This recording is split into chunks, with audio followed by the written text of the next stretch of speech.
Hello and welcome back to Let's Play Siege of Avalon. As we saw last time, Mudam wants to speak to us immediately.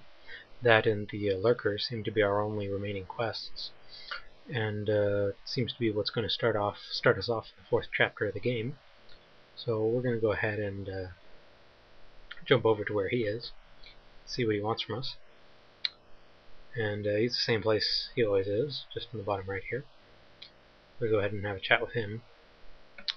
And once again, you can choose to skip this chapter entirely because we're not a scout, but we do want to get the training points for it and show off this part of the game. So we're going to go ahead and accept. And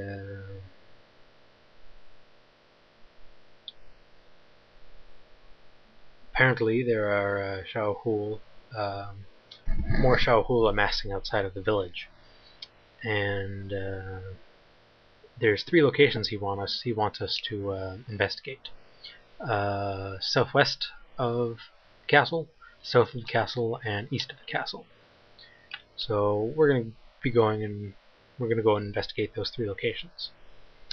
And he also suggests that we go talk to someone named Avalon to get any or I'm sure you remember Avalon. He's the individual who gave us the quest with Palandrian and Lauren. So he's a rather sneaky individual, and Mudam thinks he can help us get in and out of the village undetected. And that's all he has to say. So we have to go investigate those 3 locations and talk to Avalon first. Before we do even that, we're going to head down to back to Innerkeep level 1, because there's a new person over here we can talk to. And his name is Ambassador Jofrit. And he seems to have a little trouble, and it seems that his nephew has been taken captive by the Ahul, and we offer to go and rescue him if we can, since we're going to the village anyway.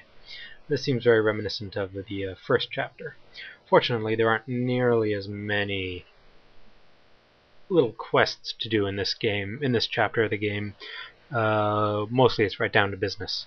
Unfortunately, while the village in the first chapter was 2 squares by 2 squares, or a total of 4, the village has now expanded to 4 squares by 4 squares, a total of 16 areas to explore. 16, yes, this is like the forest mission, but far, far, far worse. So you're going to be spending a lot of time going back and forth and exploring everything and so on and so forth. The rundown of this mission is you're about to get an item from Avalon. So let's go and do that first. We'll go over to Avalon and see what he has to give us that's so important. Here he is, same place as always, and we mention that Madame sent us about it, and we chat about it a while and go through the usual conversations, and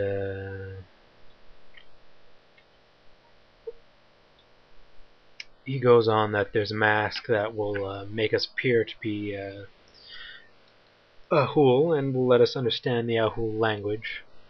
And in exchange for borrowing this mask, he wants us to acquire an item called the Dream Weaver Wand.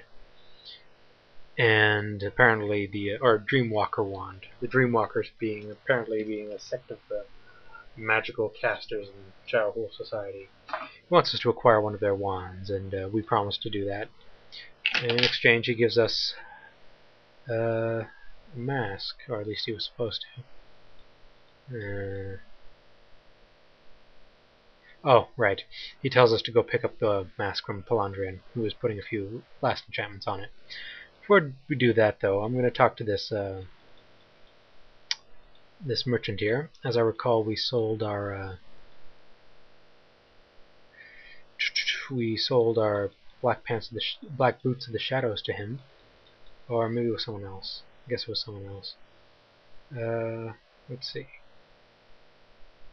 I really shouldn't have sold them, considering how much how much little we got for them. But what's done is done, I suppose. But we'll see if we can't get them back. He doesn't have them either. Oh, that's a shame.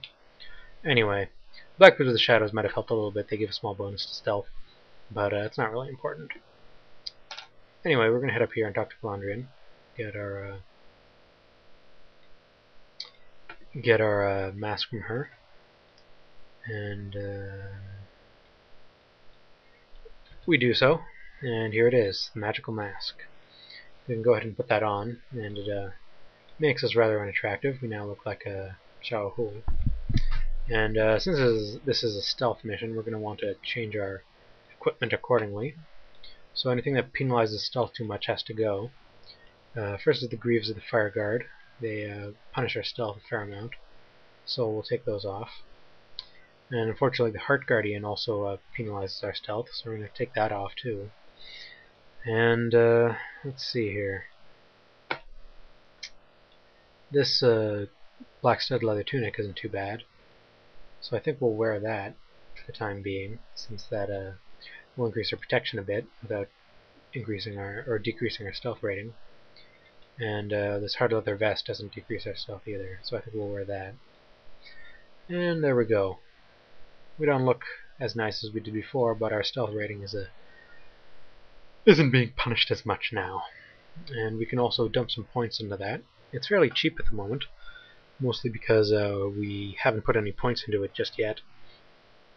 And we're also going to go ahead and equip the shadow spell, which we haven't used yet because we haven't really been doing much stealth. But we're going to be doing some of that now, so we'll go ahead and equip that. And there you have it. We're now almost ready to enter into the village and see what there is to see. So we have 3 locations to investigate, and no doubt a few little side quests to do along the way. We also need to find the trainer for this chapter. There's one trainer for every chapter, and no doubt he's going to have a number of scout-based abilities for us to pick up. And we'll also probably find something to do with the scout class quest. Of course, we won't be able to complete it since we're not a scout, but we're now ready for the task at hand. So I'll pause the video here, and we'll get started on the actual chapter in the next one. Okay? See you then.